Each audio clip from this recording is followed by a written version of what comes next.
Interesting. Yeah, I know. Okay, so Charlie Nagel appears from behind the curtain at the back door and he stands expressionless. Doc says, "Charlie Nagel, is that you?" Charlie says, stirring as if from a dream. "What? What the?" Doc says, "You're Charlie Nagel, aren't you? You used to rent rooms at the Norris House, am I right?" He also rented furnished rooms at the Norris House, which was on 5th Street. Yes, that's me, Charlie Nagel. What do you want?" "These people heard about that there were ghosts in these old houses. I wondered if you might show them around." "Ghosts? Never heard of anything, so can't see a damn thing. I never heard such nonsense in my life. Never were ghosts in Oxnard, never will be. Might find them over in Santa Paula or Ventura, but Oxnard is a modern city. That big-time capitalist Carnegie gave us money for a first-class library, and we got an opera house, concerts in the park, and regular train service up and down the coast. No ghosts." Doc says, "Well, maybe you could show them some of the houses around here so they can see what they're missing." Charlie says, "Now that I will do. Terrible housing shortage here in Oxnard, but plenty of good lots still for sale. You got a house somewhere, I'm sure Mr. Breaky can move it over here for you." Breaky was a famous house mover in Ventura County. A voice from behind the curtain. This will be another actor or sweeper person. Both of my ghosts have ghosts. They'll probably be, I'm thinking of a woman, because the woman keeps moving properly, just dressed totally in black, not in a dress, just totally black. They'll be like invisible people. So the voice from behind the curtain, ethereally but urgently, "Come on, Charlie, it's time to go." Charlie acknowledging the voice and checking his pocket watch. The watch is important. "Keep your shirt on, still plenty of time," to the audience. "Come on, people, let's get started. I don't have all night. Promised my Rosie," that's his wife, "promised my Rosie I'd bring home some apples so she can make some pies." What was Charlie Nagel carrying when he crossed the tracks? Oh, I didn't. Apples. He had a bag of apples. So he beckons the crowd to follow him and exits through the red curtains, stands outside waiting for the crowd to gather. "Be careful there, don't want to have any accidents. People are so careless nowadays, never paying any attention." They're referring to the caution tape that's out there too. "This door wouldn't look anything like this if old preacher Will Hyde was still around." I want to have that name wrong, but Will Hyde's the guy that built this building. But I might have I just was typing. "Built this church out of spite, he did. Never could get the Christians and the Baptists to come together. It's real pretty from the front, follow me." So he walks around the other side of the Scarlet House and pauses, confused. "Well, I'll be damned. If I didn't know better, I'd swear this was old Anna Scarlet's house. Don't know how it got here. It should be right next door to mine, over on C Street." He continues walking and leads the group back into the square between the Fry and the Scarlet, looking at the Fry house. "Here's my house. Ain't she a beauty? I've always loved that turret." What do we call that thing? Is it a turret? Okay. Bell tower. You know what I mean. Yeah. "We don't live here, mind you. Thought it'd be a nice income producer for my Rosie in case anything happens to me. Nothing's going to happen to me. Sound as a dollar. But a man's got to think about things like that. It's fully rented, $21 a month to the Putneys. You know the daughter, I'm sure. Music teacher over at Oxnard High School. Now we are moving time all over the place. I mean, she wasn't, we're just, time when your dad is, okay. Okay, and nobody's going to remember poor Harriet anymore. Now, as we're standing over here in front of the Scarlet House, there's a smell of pipe smoke from the direction of the Scarlet House. And I've done a lot of research on ghosts, people. And ghosts smell. They either smell like if there's tobacco smoke, whatever they smoke, you may not see them, but you can smell them. So, pipe smoke over by the Scarlet House. Because I've been informed that that house is haunted by a pipe smoker. Incorrectly as John Scarlett, but it's not John Scarlett. I know for some sort of weird, no, I'm thinking it's Patrick Lister, who is Anna Scarlett's brother, That makes sense. who had the right to live in the house until his death. It was in her will that he could live in that house in a separate apartment until his death, which was the following year after she died. Anyway, I'm going to pretend it is Patrick Lister who's that ghost. So Charlie turns around, he sees a ghost we cannot see, or does he? He smells the smoke. "Patrick Lister, is that you? I'd know your pipe anywhere, man. What are you doing here? I was at your funeral, man. Must be what, 6 or 7 years ago? I'd like to see," we're talking special effects later, "just the flicker of a lighter, or as of lighting a pipe walking away from the crowd toward the house. I got some ideas. Patrick, don't you know me, man? The sound of a door closing, perhaps a dim light from the Scarlet House. Then Charlie's ghost, the person following, says, don't look for Patrick now, Charlie. He's not here. Better move on. Rosie's waiting for you. Charlie looks at his watch. That's right. Gotta get home with these apples. He leads the group up into the square. I would love to have a ghost of Annette Laurent, up in the upstairs window of the McGrath house, doing what, I don't know, but anyway. Well, looky there. Looks like old Mrs. Laurent. Looks like old Mrs. Annette Laurent. Looks like her ghost, more like. Did she ever give you a ride in her automobile? Damn near the first one in town. It was owned by a woman. Can you beat that? Must have been back in '06, '07, an electric model.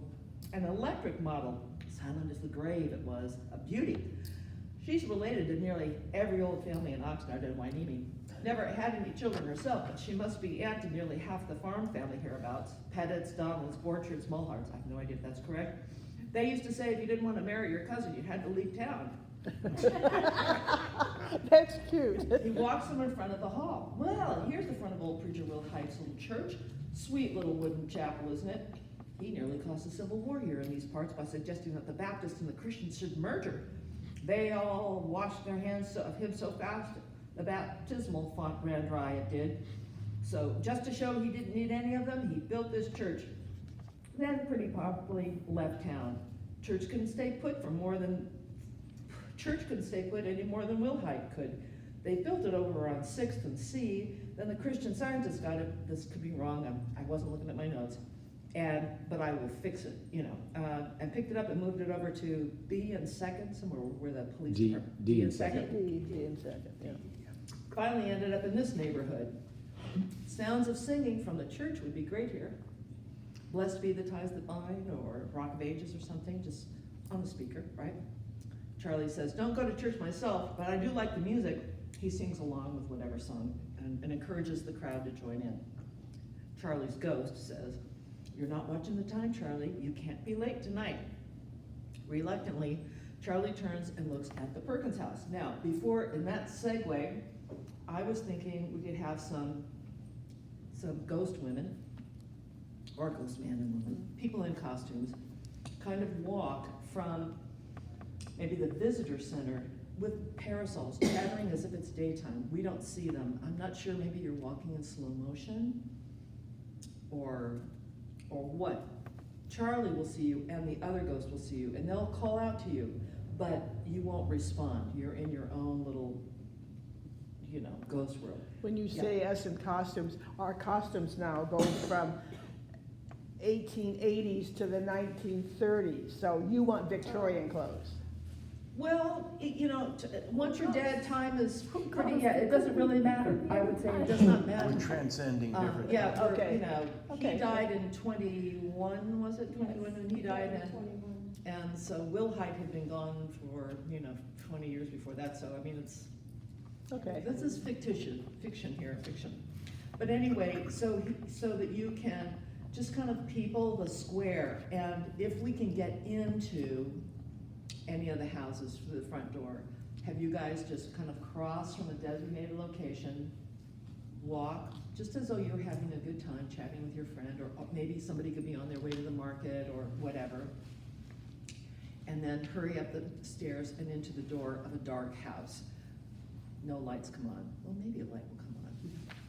We can get a light turned on. Okay, so now back to, Charlie's standing over here, you guys are wandering around. He looks at reluctantly, Charlie turns and looks at the Perkins house.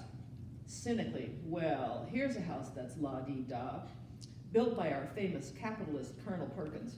Never was a colonel, mind you, never was in a war, just an honorarium the governor gave him to keep him all puffed up.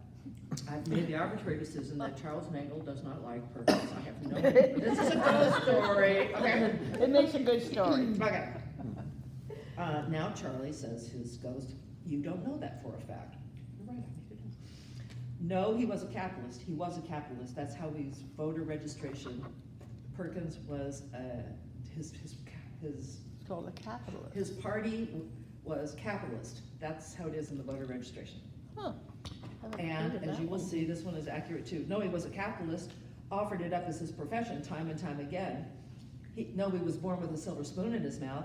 Noe was a California state senator thanks to old Tom Bard. Noe entertained President McKinley's wife right here in this very house. If that's not being puffed up, I don't know what is. Capitalist, bah.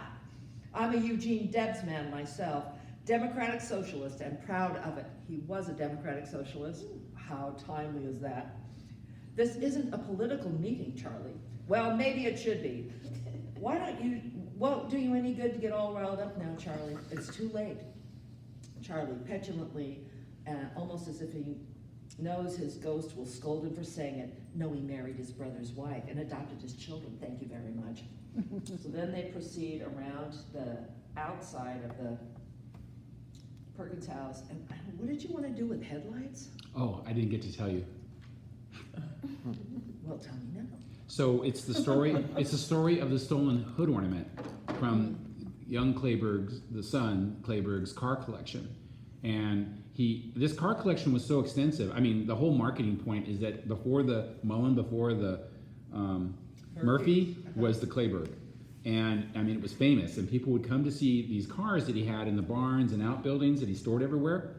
And the story was that a group had come to see the cars, and when he went back to lock up everything, a hood ornament was stolen from one of the vehicles, and he vowed no one would ever see his cars again, and he never showed them to the public. And when he died, the entire collection was sold off to Harrah's Casino in Reno and went to a car museum there, and most of the cars have now gone to a car collection in Florida. So the concept was that we'd be standing in front of the storage area where the gates open, Right. and we tell that story and this tragedy that this man who was such an avid collector of cars, and the special effect would be that a spotlight would like a strobe light would light up a hood ornament in the distance in the room, in the storage, and then the two headlights, just fake spotlights, would come on, and a sound effect would be the car engine starting, Oh, I love it. and revving up its engine like in anger. Okay, it's in the script. Okay. Yeah, I didn't write and that. then it all goes dark, and then we say, okay, follow me, and you have to walk in there. So people are like, Yeah. there's a car. Yeah. I'm not walking in there. There's an Right, angry okay. ghost car. I love it, and we're doing it. Yeah. So you're finding. Mary and I came up with that idea. You did? Oh, well. No, we did I together. love it. Okay. We were feeding off each other, Yeah. Well, good, that's the way, so that's, I and also want that. it's cheap to do that. Good, that's what we want. So as we go around the house, this is where my script, it kind of all begins to, I haven't got it done, but as we go around the house, I want maybe, it depends, there are kind of two different tours going on. Maybe sound of dogs barking from inside the Perkins house. I mean, the hounds from hell barking in there, because they were afraid That of the relates ghosts to the on 1980s yeah. history, yeah.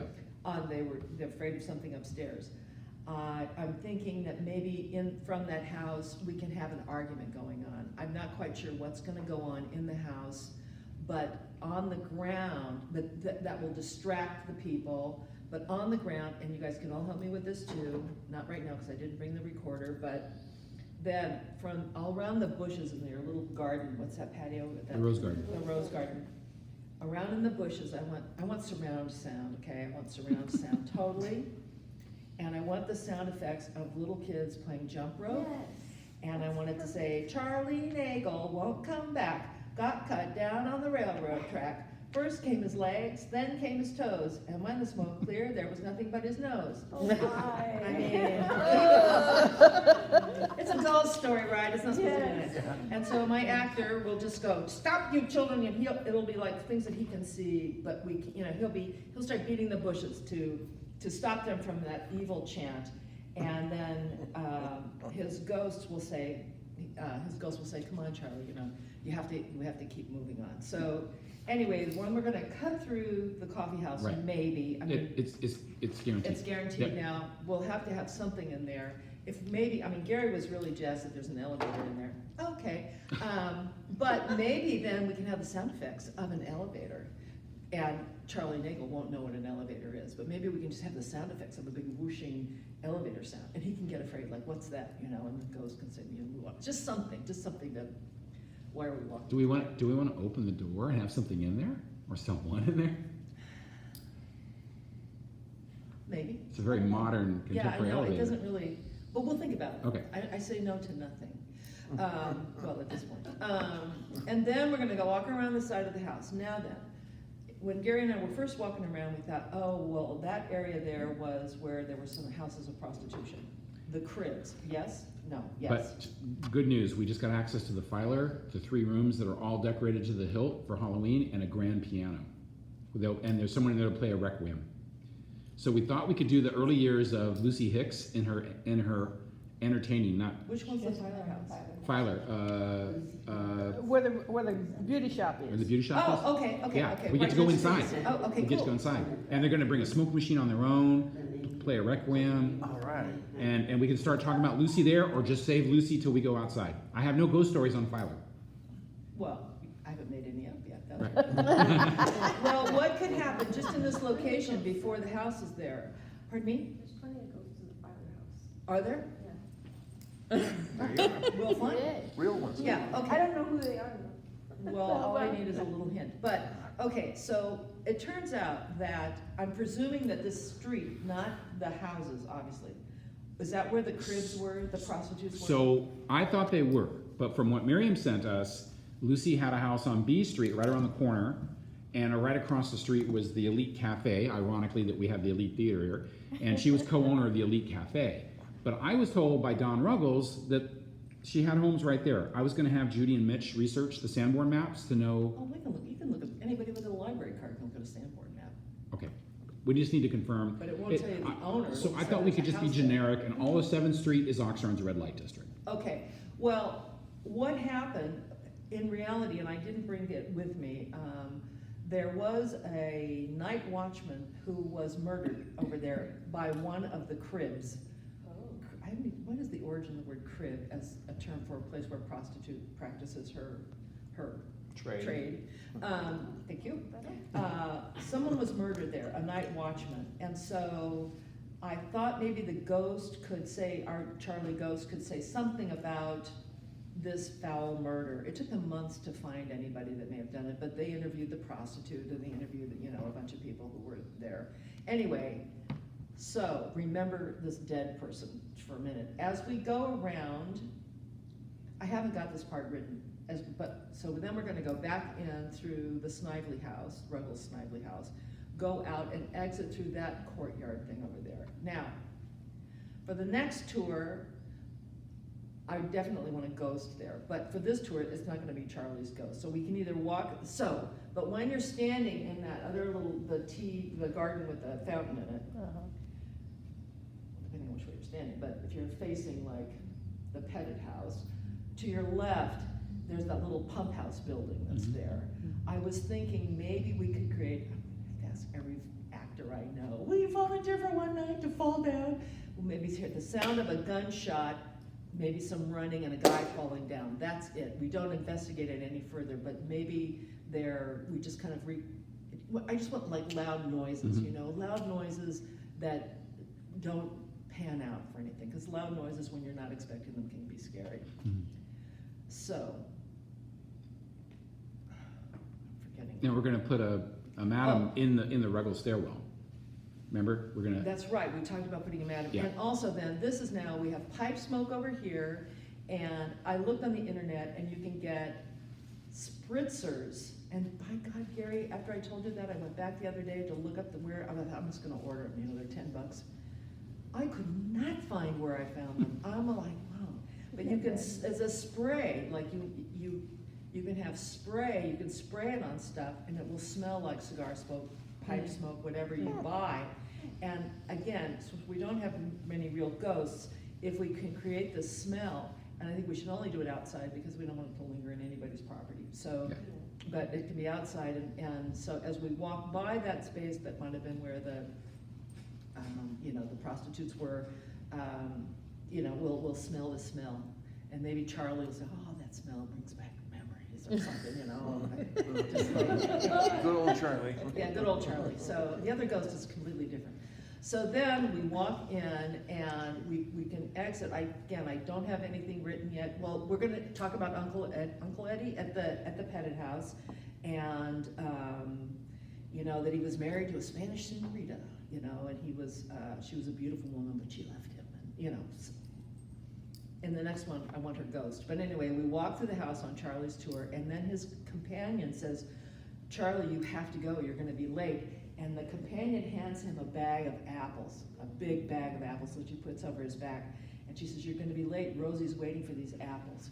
And he goes, okay, I gotta go, you people, you know, I gotta go. And so he runs, he can't run, this guy, but he goes down the stairs of the Pettit house, and he runs around here and goes out of sight. At which point I want super loud sound effects of a train crashing into somebody, even though this train was only going 5 miles an hour. But a train at any speed will kill you. Yeah. Super loud So, sound like a effects. whistle blowing, A whistle blowing, like trying to warn someone on the tracks. Yeah, just We can do it. loud, startlingly loud. And the ghost, Charlie's ghost will say, you know, Charlie never made it home that night. You know, he had the apples, but and then the ghost will tell the story of what happened to him. He was getting out of the way of one train. I mean, he was picking his way across the railroad tracks, and he saw one train and he backed up into another train that was only going like 5 miles an hour, but it nailed him. I mean, the description in the newspaper is really grisly. So however we get grisly, because it's a ghost story, you know, we'll just say, and Charlie never came back, you know, those apple pies never got made, and poor old Charlie and then it's like, thank you very much for coming, tell your friends, and we'll see you next year. So that's one story. The other story, which I haven't written yet, but it's going to be Uncle Eddie is the guide. He's a much nicer person, more happy-go-lucky. Children love him, but the circumstances will kind of be the same. He'll caution people out here. He'll smell the smoke over here. He'll talk a little bit about the Fry house and who owns it. And then when he sees, you know, Annette in that house, he'll say, oh, that's my aunt up there. Remember, you know, Aunt what her name? And did she ever give you a ride in her automobile? Boy, she used to give his kids rides in her car. He'll have a different reaction to the sounds of the church music, completely different reaction. Although he was a Democrat, he will have a different reaction because he was from a more, you know, socially well-placed family, whatever that meant in those days. So then he'll go around there, and then the ghost he sees, I only really have the punchline for Eddie written, and what it is we come through the back of the Snively house, through those double doors, we see the ghost of Diana, Eddie's wife. She was, on her mother's side, both De La Guerra, you know, from Los Angeles, the De La Guerra family, and she was also Sepulveda. Bingo, that's Sepulveda. Mhm. So she was like, you know, from, you know, all of Southern California history. So her name was Rico, Diana R. Rico, which her mother's name was Diana Rico, so it's really hard to look them up. But she left him at some point. I doubt if they were divorced. I could not find any mention of a divorce. They were Catholic. Anyway, she resided in Los Angeles in the 1940s. He resided here. She did come up here and move up here after they were married in weird is too, that they announced the wedding in the newspaper in like 1919, but the formal registration of the marriage wasn't until like 1921. It's really weird in the records.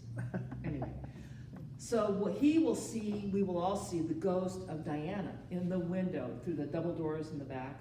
If I can get somebody to make us, you know, Dr. Pepper's ghost. And the ghost will be beckoning him, Eddie, I've come back. And he'll go, whoa. And then that same distraction, we'll hear the gunshot and the security of the night watchman falling down. While the people are distracted looking at the gunshot, Eddie will disappear. And Eddie will, and this depends on where we can, how much of that house we can use. Gary said he can get a coffin. And Gary says he has a picture of Eddie's ghost from when the house was taken apart. So depending on where we can go in the house, if we can only go down into the basement, Eddie will have left the tour, run down to wherever the coffin will be placed. And he'll be lying in the coffin with his hands folded over his chest, and the photograph that says the ghost will be standing there. So when his ghost guide brings us through, the people are going to see their dead tour guide laying in the. So that's Eddie. So I only know part of Eddie, but essentially we're hitting the same spots. He has a different attitude. He's a much friendlier, more benign ghost, but he's going to tell some variation of the same stories. That's it. But what we need are, I mean, even if you're not gonna be a costume person, if you wanna be involved, and I hope you will say yes, we're gonna need people to be like the tech crew, you know, we're gonna, as people enter the Rose Garden, if you're hidden in the little visitor center building with the lights out, you know, you may be the person who flicks the switch for the speakers to come on so that we hear whatever sounds are on those. You may be the person in the petted house who turns the light on so that we can see the ghost. You know, there will be definite jobs that we would need help with, assuming that we can get the technical. Somebody else is going to put this all together, we hope, but we will need people to operate that stuff. And you know, I can't be in every place at once. I mean, theoretically, you could be a walker across the square and still flip a switch. Yeah, later I could on. say you know, it could, doesn't have to be sure, done. yeah. Yeah, but anyway, so that's kind of the ghost story. Awesome, I have it Joe. now. Absolutely Yeah, well, incredible. it's, yeah, okay, so we only have a few weeks. It's the 25th, which is Friday night. My play opens like, you know, we can have after that. And just to let you know, we just posted the Facebook event page on Sunday morning, Yeah, and 24 people said they're going, 134 interested, and we only have 80 tickets. So I think we're gonna sell out. well, I better write a script then, huh? So I got my 2 actors. I don't know if you ever go to the Elite Theater, if you, or Conejo Players. Bill Waffle, did you see To Jillian on her 37th birthday? The guy that had the lead in that, the Oh. guy whose Jillian was, Yes. he's Bill Waffle. He'll play Uncle Eddie. And Buddy Wilds, who has also done, he does mostly stuff in Ojai, but he's done stuff at the Elite as well. He'll be playing Charlie.